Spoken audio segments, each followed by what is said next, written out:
Un peu de théorie de Galois pour changer, on va considérer ces extensions de corps. Plus précisément, en nommant L et M ces extensions, on va considérer les extensions L sur Q, M sur Q et M sur L. Et on va se demander quelles sont les extensions qui sont galoisiennes, on va décrire les groupes de Galois associés, et les extensions intermédiaires. On commence par l'extension L sur Q, et on constate assez rapidement que racine de 5 est racine de ce polynôme à coefficient rationnel, et que donc ce polynôme-là est le polynôme minimal de racine de 5 sur Q. Pourquoi est-ce que c'est le polynôme minimal? Il est de degré 2, je ne peux pas avoir un degré plus petit qui annule racine de 5, parce que ça voudrait dire qu'on aurait un degré 1 qui annule racine de 5, ce qui équivaudrait à dire que racine de 5 est rationnelle, ce qui n'est pas vrai. Ce polynôme étant de degré 2, on n'a que l'extension L sur Q est de degré 2. Et une base de cette extension est donnée par 1 racine de 5, ça veut dire que n'importe qui dans Q de racine de 5 s'écrit A, un rationnel fois 1, plus B, un autre rationnel, fois racine de 5. D'après le cours, une extension de degré 2 est toujours galoisienne, et vu qu'on est de degré 2, le groupe de Galois est isomorphe à Z sur 2Z. Pour la construction d'un automorphisme, donc de L dans L qui laisse Q invariant, la seule possibilité c'est d'envoyer racine de 5 sur plus ou moins racine de 5, c'est ça qui me donne donc les deux automorphismes du groupe de Galois, et donc ça c'est bien isomorphe à Z sur 2Z. Et c'est d'ailleurs de là que vient cette notion de conjugué, puisque moins racine de 5 est le conjugué de racine de 5, et c'est la conception de conjugué qui généralise celle que vous avez vue pour les nombres complexes. Autrement dit, ici la conjugaison, c'est le fait d'avoir un automorphisme de L dans L, qui va envoyer une racine du polynôme minimal de racine de 5 sur une autre racine de ce polynôme minimal. Comme ici, il n'y a que deux racines conjuguées, l'opération de conjugaison, ça sera l'application qui a racine de 5 associe moins racine de 5. Check. On va maintenant considérer M sur Q, et pour ça on va essayer de déterminer le polynôme minimal de racine de 2 plus racine de 5 sur Q. Donc l'idée c'est d'élever au carré pour se débarrasser des racines et obtenir un polynôme en x d'un côté, qui va être égal à un rationnel et ça sera gagné. En élevant au carré, j'obtiens donc que x carré est égal à 2 plus racine de 5. En retranchant 2 et en élevant à nouveau au carré, j'obtiens que x carré moins 2 au carré moins 5 est égal à 0. Donc ma valeur petit x est racine de ce polynôme. Question, est-ce le polynôme minimal sur Q? Bien, un moyen de le savoir, ça peut être de factoriser ce polynôme. Donc on peut voir qu'est-ce que ça donnerait en factorisation de deux polynômes de degré 2 et factoriser jusqu'à trouver les racines pour voir qu'une factorisation de degré 1 et 3 n'est pas possible dans Q. Précisons déjà que x n'est pas rationnel. S'il l'était, alors son carré serait rationnel et son carré c'est 2 plus racine de 5 qui est irrationnel parce que racine de 5 est irrationnel. Donc x ne peut pas être rationnel. Donc son polynôme minimal ne peut pas être de degré 1. Et en factorisant totalement le polynôme, on voit que si on a un polynôme de degré 3 qui annule petit x et donc qui divise ce polynôme-là, nécessairement il y aura donc ce facteur-là pour annuler petit x, et deux autres facteurs, et on peut vérifier que quels que soient les deux autres facteurs que l'on prend, ça ne fera jamais un polynôme à coefficient rationnel. De même, si le polynôme minimal était de degré 2, alors on peut montrer que nécessairement la seule factorisation possible avec des polynômes de degré 2, c'est celle-ci. Je te laisse le faire en commentaire, et donc du coup, on n'a pas de polynôme à coefficient dans Q. Donc, le polynôme minimal de petit x sur Q, c'est bien ceci. Et ainsi on a une extension de degré 4. On peut maintenant se poser la question, est-ce que l'extension est galoisienne? Alors, pour être galoisienne, elle doit vérifier deux conditions, elle doit être normale et séparable. On est sur Q, autrement dit en caractéristique 0, et donc d'après le cours, en caractéristique 0, les extensions sont toujours séparables. On voit rapidement avec la factorisation de ce polynôme qu'on ne va pas être normal, puisqu'on a des racines du polynôme minimal qui ne sont pas dans notre extension. Là, on n'a que des réels. Et ces gens-là sont des imaginaires purs et donc n'appartiennent pas à M. Du coup, l'extension n'est pas galoisienne. Et enfin, on va considérer l'extension M sur L. Rapidement ici qu'on a un polynôme annulateur de notre petit x à coefficient dans L. Pour rappel, est Q de racine de 5, donc il s'écrit rationnel plus autre rationnel fois racine de 5. Et donc 2 plus racine de 5, c'est bien un élément de L. Plusieurs façons de montrer que x n'appartient pas à Q de racine de 5. Les degrés des extensions déjà. Ou sinon, comme les gens de Q de racine de 5 s'écrit de cette façon avec A et B rationnel, je pose ça, je mets au carré, je remplace donc la relation de B en fonction de A, et j'obtiens que A est solution de cette équation polynomiale. Et comme j'ai la flemme de calculer, je vois sur Wolfram alpha que ce sont tous des nombres complexes non réels, en particulier pas des rationnels. Donc ce nombre-là ne peut pas s'écrire de cette façon-là, ce qui implique que petit x ne peut pas être racine d'un polynôme de degré 1 à coefficient dans Q racine de 5. Donc voilà notre polynôme minimal, et donc l'extension est de degré 2. D'après le cours, l'extension est bien galoisienne puisque c'est une extension quadratique. Et de même, le groupe de Galois est Z sur 2Z. Donc on aura les automorphismes qui envoient soit x sur x, l'identité, soit x sur moins x. Check. Maintenant, question un petit peu plus intéressante, étant donné que M sur Q n'est pas une extension galoisienne, Est-ce qu'on peut déterminer sa clôture galoisienne, autrement dit le plus petit corps contenant M pour l'inclusion et dont l'extension sur Q est galoisienne? Oui, très simple, il suffit simplement de rajouter les racines qui nous manquaient tout à l'heure pour avoir une extension normale.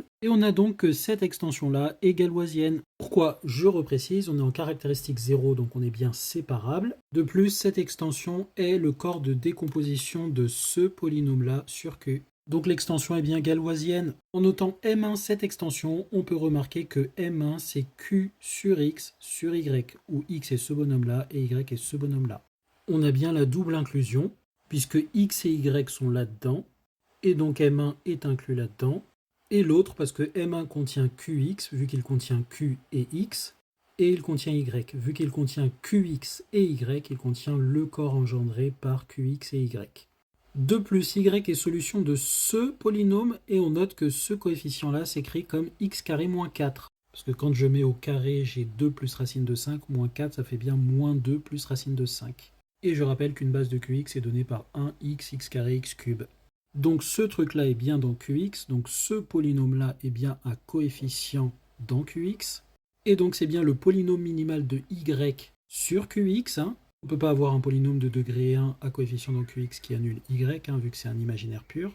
Et donc on a que Q de xy est une extension de degré 2 sur Q de x. Ce qui va nous permettre de connaître le degré de l'extension M1 sur Q. On savait que Q de x était de degré 4 sur Q. Et donc d'après la propriété de degré sur les extensions, j'ai que M1 sur Q, donc M1 étant Q de xy, c'est Q de xy sur Qx fois Q de x sur Q. Et donc ceci, on vient de démontrer que c'est degré 2, ça c'est de degré 4, et donc le degré de cette extension est 8. Et d'ailleurs, une base de l'extension M1 est donnée par ceci. Pourquoi? Parce qu'une base de Q de x sur Q est donnée par 1x, x carré, x3. Pour rappel, d'après le cours, comme l'extension M sur Q est de degré 4 et que le polynôme minimal de notre petit x est de degré 4, alors 1x, x carré, x3 forme bien une base de Q de petit x sur Q. Mais Q de xy sur Q de x est de degré 2, donc n'importe qui dans l'extension s'écrit de manière unique comme quelqu'un de Qx plus quelqu'un de Qx multiplié par y, étant donné que le polynôme minimal de y sur Q de x est de degré 2. Donc une base de Q de xy sur Q de x est donnée par 1y. Et vu que chaque élément de Q de x s'écrit de manière unique comme 1 rationnel fois 1 plus 1 rationnel fois x, etc., j'ai bien ceci comme base de M1 sur Q. Donc notre extension est de degré 8, et d'après le cours, vu que l'extension est galoisienne, le groupe de Galois est exactement d'ordre 8. Ça vient de cette propriété-là. L'ordre du groupe de Galois est inférieur ou égal au degré de l'extension et lui est égal si et seulement si l'extension est galoisienne. Mais comme on est des gros flemmards, on va se référer à ce document qui parle de la classification des groupes d'ordre 8. Et la conclusion, c'est que le théorème dit que tout groupe d'ordre 8 est isomorphe à l'un de ces groupes. Z sur 8Z, Z sur 4Z croix Z sur 2Z, Z sur 2Z au cube, le groupe diédral d'ordre 8, et Q8, le groupe des quaternions, plus exactement le groupe quaternionien. Donc notre groupe de Galois est un de ces groupes, et on va essayer de voir les propriétés de nos éléments du groupe de Galois pour essayer de trancher. On rappelle que le groupe de Galois de M1 sur Q, c'est l'ensemble des automorphismes de M1 qui sont égaux à l'identité sur Q. Vu que l'extension M1 est le corps de décomposition de ce polynôme-là sur Q, alors on sait que les automorphismes du groupe de Galois sont déterminés par leurs actions sur les racines du polynôme. Ce qui signifie que si phi appartient à G, où j'ai nommé G le groupe de Galois de l'extension M1 sur Q, alors j'ai juste à déterminer l'image de x, puisque une autre racine c'est moins x, mais elle sera fixée par l'image de x, et l'image de y, de même une autre racine c'est moins y, mais elle sera fixée par l'image de y. Et on va donc représenter les choses avec un arbre de possibilités pour y voir plus clair. Premier étage, je prends les valeurs possibles de l'image de x, donc à x j'associe x j'associe moins x j'associe y, et x j'associe moins y. Moins x, y et moins y étant les conjugués de x pour cette extension. Une fois que j'ai choisi l'image de x, qu'elle est égale à x, par exemple dans le premier cas, eh bien y sur qui peut être envoyé. Il ne peut pas être envoyé sur x, puisque x est déjà l'image de x et on est un automorphisme, en particulier on est une bijection. Et il ne peut pas être envoyé sur moins x, puisque si x est envoyé sur x, nécessairement moins x est envoyé sur moins x par propriété d'automorphisme. Donc les deux seules possibilités, c'est que y soit envoyé sur y ou que y soit envoyé sur moins y, et ça nous fait bien deux automorphismes distincts. Exactement le même raisonnement ici quand x est envoyé sur moins x, y est envoyé sur y ou moins y. Et quand x est envoyé sur y, y ne peut pas être envoyé sur y, puisque y est déjà l'image de x, et ne peut pas être envoyé sur moins y, puisque moins y est déjà l'image de moins x par propriété d'automorphisme. Donc nécessairement y est envoyé sur x ou sur moins x, même raisonnement ici. On a deux branches ici, 4 possibilités là, on voit bien qu'on a 8 morphismes possibles avec ça. Donc on a bien décrit tous les morphismes possibles. On va les numéroter comme ça, de phi1 jusqu'à phi 8, phi1 étant du coup l'identité. Puisque si j'envoie x sur x et y sur y, vu que je m'écris de manière unique avec ceci étant une base, et bien du coup n'importe qui sera bien laissé fixe. On a nos automorphismes, mais on ne sait toujours pas c'est quoi le groupe de Galois. Et vu qu'on a toutes ces possibilités-là, 5 groupes différents, ça fait beaucoup. Donc on va essayer de trancher avec différents critères pour voir dans quel cas on est. Déjà on a les premiers qui sont commutatifs et les seconds qui ne sont pas commutatifs. Donc on va essayer de voir si on ne peut pas mettre à défaut la commutativité ou la démontrer et ça nous permettra déjà de trancher. Bon, vous vous en doutez, j'ai fait des tests et en fait on va mettre à défaut la commutativité en considérant par exemple phi 5 et phi 6 et je vais calculer donc phi 5 rond phi 6 de x et après on va calculer phi 6 rond phi 5 de x et on va pouvoir conclure. Phi 5 rond phi 6 de x, ça fait phi 5 de phi 6 de x et si on regarde l'arbre, phi 6 de x, ça, on vient de cette branche, donc phi 6 de x ça vaut y, donc ça me fait phi 5 de y et je reviens ici, phi 5 de y c'est cette branche, à y j'associe x, donc le résultat est bien x. Cherchons maintenant phi 6 rond phi 5 de x, donc phi 6 rond phi 5 de x c'est phi 6 de phi 5 de x, on regarde l'arbre, phi 5 de x c'est y, donc ça me fait phi 6 de y, et phi 6 de y, c'est y, ça associe moins x, donc on obtient moins x, donc phi 5 rond phi 6 de x n'est pas égal à phi 6 rond phi 5 de x, puisqu'on a différents résultats, x et moins x, et donc phi 5 et phi 6 ne commutent pas, et donc G n'est pas commutatif. Et bim, du coup, ça dégage, ça dégage, et ça dégage. Il nous reste que ces deux groupes-là. Pour distinguer entre ces deux groupes, on va regarder une autre propriété algébrique des groupes, c'est-à-dire l'ordre des éléments du groupe. Et donc on va trouver les ordres respectifs de phi 1 jusqu'à phi 8. Bon, déjà phi 1 est évidemment d'ordre 1. L'ordre de phi 2 va dépendre donc de y, puisqu'il fixe x, et donc si j'applique phi 2 deux fois, je reviens bien sur y, puisque j'aurai moins y, et donc phi 2 est d'ordre 2. Même raisonnement pour phi 3 et phi 4, si je l'applique une fois, du coup je ne suis pas l'identité, mais si je l'applique deux fois, moins x, je retombe bien sur x ici, et y sur y, là ça posait pas de problème, c'était lui qui le déterminait, et là y en moins y, deux fois, je retombe bien sur y. Donc tous les deux sont d'ordre 2. De même, phi 5 est d'ordre 2, puisque si j'applique à x, je tombe sur y, et si je réapplique à nouveau, l'image de y, c'est x. Et de même, l'image de y, c'est x, et en appliquant un x, j'obtiens y. Donc appliquer deux fois phi 5 donne l'identité, on est bien d'ordre 2. Pour phi 6, on voit que si j'applique à x, je tombe sur y, et si j'applique à nouveau phi 6, je tombe sur moins x. Donc on n'est pas sur l'identité, donc j'applique à nouveau phi 6 et moins x va tomber sur moins y. Et vu que y tombe sur moins y va bien tomber sur moins x, x. Donc il faut que j'applique 4 fois phi 6 pour bien retomber sur mes pattes. Même chose en partant de y, je vais de y à moins x, une application. Moins x, je tombe sur moins y, deuxième application. Troisième application, moins y, je tombe sur x. Et quatrième application, j'ai x, je tombe sur y. Donc phi 6 appliqué 4 fois à y revient bien sur y. Ici, on est donc bien d'ordre 4. À partir d'ici, on peut déjà trancher, mais pour le kiff, on va terminer. Je te laisse vérifier que les deux derniers sont respectivement d'ordre 4 et 2. Et comment est-ce que ça nous permet de trancher? Eh bien, tout simplement en regardant les ordres des éléments de Q8. Pour rappel, le groupe des quaternions Q8, c'est celui-ci. C'est le sous-ensemble des quaternions munis de ces éléments-là avec la multiplication. Et on a ces règles de multiplication. I carré est égal J carré est égal K carré est égal IJK est égal moins 1. Et plein d'autres relations cheloues. Oui, mais du coup, I carré est égal moins 1, J carré, K carré aussi. Ça signifie nécessairement que I, J et K sont d'ordre 4, puisqu'il faut les élever à la puissance 4 pour obtenir 1, l'élément neutre pour la multiplication. I puissance 1 fera I carré fera moins 1, I puissance 3 fera moins I, et I puissance 4 fera 1, et de même pour tous les autres. Donc dans mon groupe, tout le monde excepté plus ou moins 1 est d'ordre 4, ce qui ne colle pas avec ce que j'ai trouvé ici. Et donc Q8, ça dégage. Par élimination, notre groupe de Galois est nécessairement isomorphe à D4. Et on peut facilement vérifier avec la description du groupe diédral que les ordres correspondent. Voici les éléments et on a cette relation SR est égal R-1. L'identité est d'ordre 1, R est d'ordre 4, R2 est d'ordre 2, R3 est d'ordre 4. Vu qu'N égale 4, ça va jusqu'à R3. S est d'ordre 2, c'est une symétrie, hein. Donc si je la fais 2 fois, j'obtiens l'identité. SR est d'ordre 2 à cause de cette relation, puisque SR fois SR, c'est SRS R-1 fois R, ce qui fait identité. Et pareil, en jouant avec les relations, j'obtiens que SR2 et SR3 sont tous les deux d'ordre 2.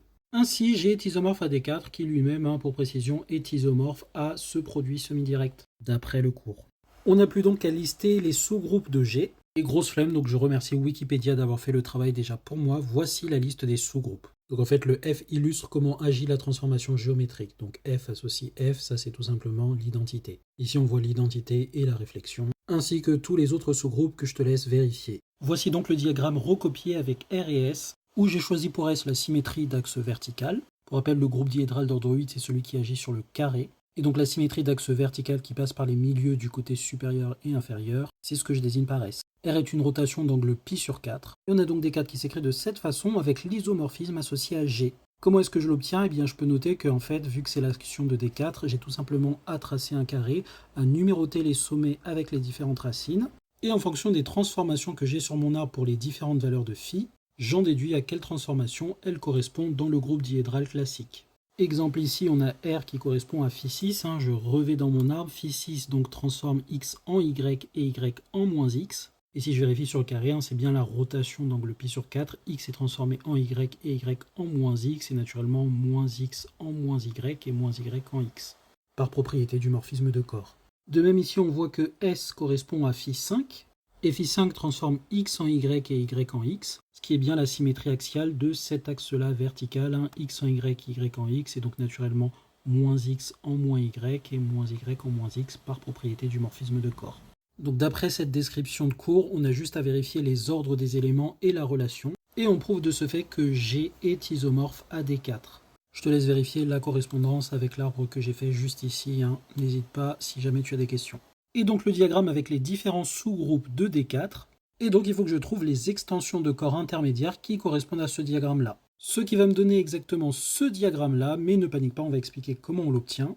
Et en fait, on l'obtient grâce au théorème fondamental de la théorie de Galois. Théorème fondamental de la théorie de Galois. J'ai L une extension galoisienne finie sur K et G son groupe de Galois. Pour tout sous-groupage de G, on note LH le sous-corps de L constitué des éléments fixés par chaque élément de H.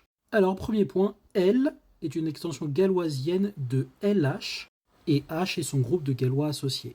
Autrement dit, dès que j'ai un sous-groupe, par exemple celui-ci, le corps qui lui correspond d'après la correspondance de Galois. Deuxième point, l'application GH associée à LH est une bijection de l'ensemble des sous-groupes de G dans l'ensemble des corps intermédiaires compris entre K et L.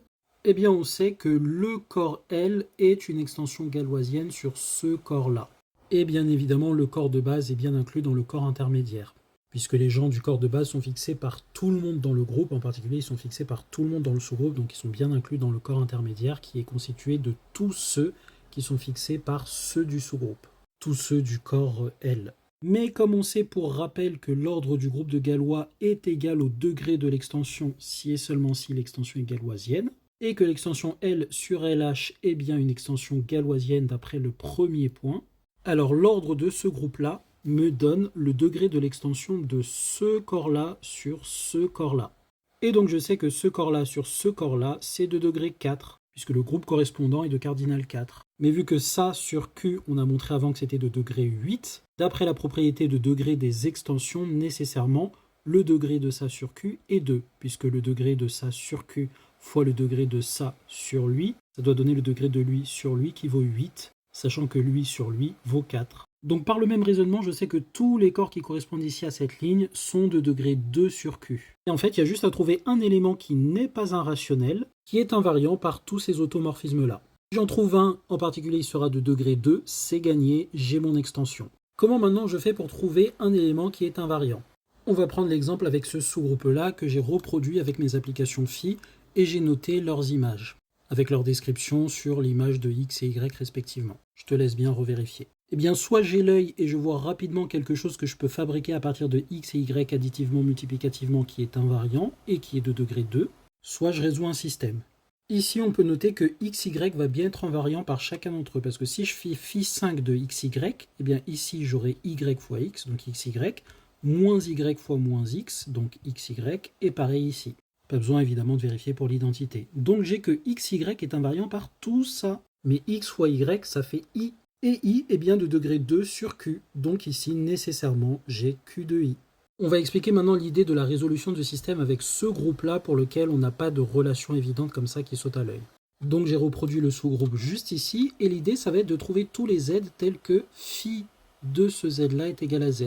Donc je vais commencer par phi 6, en fait il faudrait pour tous, mais dans la pratique, un ou deux vont suffire. Bon, ça dépend des situations, mais ici phi 6 suffit. Je décompose z dans la base, celle-ci pour rappel. J'utilise donc les propriétés de morphisme et le fait que phi 6 de x est égal à y et que phi 6 de y est égal moins x. Et donc avec l'écriture dans la base de z avec donc des coefficients rationnels, j'aurai l'égalité avec ce truc-là que je vais réexprimer dans la même base. Alors dans le calcul, vous allez vous retrouver avec des y carrés et des y cubes qu'il faut donc exprimer dans la base, puisque pour rappel, c'est eux les éléments de la base, il faut qu'on s'exprime là-dedans. Et donc en jouant sur la relation, par exemple, on trouve que y2 est égal 4 moins x2. Donc on est bien exprimé dans cette base. y3 c'est y fois y2, et on trouve finalement cette relation. Et donc je fais l'identification des coefficients, je simplifie, je résous le système. Et finalement, je trouve que les gens qui sont invariants par phi 6 seront d'ailleurs invariants par tous les autres, puisque phi 6 génère le groupe, ça c'est phi 6 carré, ça c'est phi 6 cube. Mais surtout qu'ils sont de cette forme-là, avec a et h des coefficients rationnels. Je ne m'embête pas avec le h, je le fixe égal à 0, et je prends h est égal à 1. Et donc j'obtiens que cet individu-là est laissé fixe par chacun de ces automorphismes-là. Vérifie bien les calculs. Mais si on calcule, ce bonhomme c'est i racine de 5, et c'est bien de degré 2 sur q. Donc ici, j'ai bien q de i racine de 5. Je fais exactement le même genre de bail ici, et pareil ici, sauf que là, ici, à cet étage-là, ça sera plus facile, puisqu'il suffira de vérifier qu'on est invariant par un automorphisme, pas besoin de faire l'identité. Et par exemple ici, pour s qui vaut phi 5 pour rappel, comme j'ai que phi 5 de x est égal y et que phi 5 de y est égal x, je sais que x plus y est invariant. X plus y n'appartient pas à q de i, tu peux l'écrire et montrer que c'est absurde, et on peut montrer assez facilement qu'il est annulé par un polynôme de degré 4. Donc son degré est strictement plus grand que 2, puisqu'il contient ceci, parce que x plus y, le tout au carré, ça fait un rationnel plus un rationnel fois i, et donc i est bien dedans, et il est de degré au plus 4, puisque ceci qui l'engendre est annulé par un polynôme de degré 4. Et ce gars-là est bien inclus dans q de xy. Donc nécessairement, il est de degré strictement plus grand que 2, il est de degré inférieur ou égal à 4, et il divise ce degré-là, sur q bien sûr, donc il divise 8, donc nécessairement il est de degré 4, et donc c'est bien lui qu'on a ici. Exactement le même raisonnement ici, et pour le sous-groupe correspondant à ça, de la même manière je vais constater que i et racine de 5 sont tous les deux invariants. Or ça c'est q de i de racine de 5, et q de i de racine de 5 sur q de i par exemple, c'est de degré 2, q de i est de degré 2, donc ici on est bien de degré 4. Et donc nécessairement c'est le corps qui se trouve ici, puisqu'on veut un corps de degré 4, qui nécessairement contient i et racine de 5. Le seul possible est celui-ci. Pour ces deux sous-groupes-là, on constate qu'on fixe respectivement x et y, et donc on a ces extensions-là qui sont bien de degré 4. Sur q toujours, parce que pour rappel, le polynôme minimal c'est celui-ci, qui est de degré 4. Et donc on a bien les bons corps ici. Et voici donc les deux diagrammes de la correspondance de Galois. Oui, j'ai oublié de préciser, mais les flèches sont des inclusions. Donc forcément, quand on s'injecte dans des corps plus gros, on a moins d'automorphismes qui nous laissent invariants. Et donc les groupes diminuent en inclusion quand les corps, eux, augmentent. Entre guillemets, mais t'as capté. Voilà, donc pour rappel, on a montré que M1Q de XY est la clôture galoisienne de Q de X sur Q, qui a pour groupe de Galois D4 le groupe diédral d'ordre 8, dont les sous-groupes sont ceux-ci, et dont les sous-corps correspondants d'après le théorème de correspondance de Galois sont ceux-ci. Voilà, si jamais quelque chose n'est pas clair, n'hésite pas à poser ta question en commentaire, et en attendant, je te fais un petit overview de toutes les notes qu'on a prises sur cette question. Pour rappel, n'hésite pas à vérifier les calculs que j'ai laissés passer sous silence. Bisous!